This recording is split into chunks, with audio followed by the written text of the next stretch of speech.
राष्ट्रीय भाषा या बाकी की और चीज़ जो है, लेकिन मातृभाषा वही है। उसके लिए शिक्षा और वहाँ का जो न्याय है और वहाँ के प्रशासन का जो लोक व्यवहार है, उन तीनों में उस मातृभाषा का ही उपयोग हो, ऐसी हम लोगों की प्रारंभ से संगठन की या विचार की सोच रही है। और उस दृष्टि से थोड़ा बहुत प्रयत्न करते भी रहते हैं, लेकिन भाषा की दृष्टि से समग्र रूप में ऐसा कोई प्रयत्न अभी अपने स्तर पर नहीं है। लेकिन आप लोग जो इस प्रयत्न को कर रहे हैं, ये स्तुत्य है और इस देश को वास्तविकता में इस देश की जड़ों से जोड़ने का बहुत बड़ा उपक्रम आज भले ही न महसूस हो, लेकिन कालांतर में ये दिखाई देगा उसमें से। और आपने जैसा बताया कि अनुवाद में कैसा कैसा क्या होता है, हम इसके स्वयं के भुक्तभोगी हैं। हमने राम जन्मभूमि का मुकदमा लड़ा।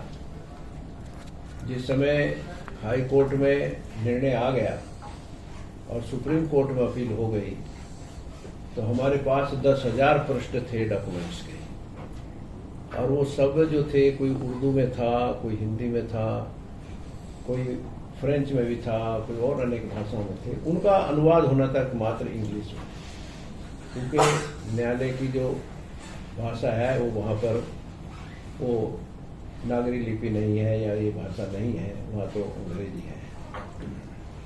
तो कई बार और कई स्तर से प्रयत्न किए गए, लेकिन हम सफल नहीं हुए।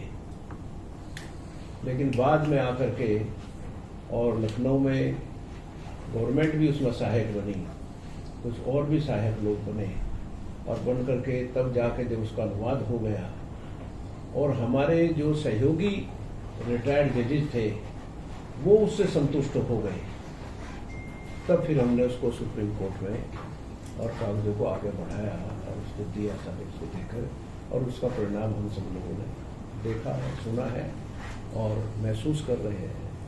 तो इसलिए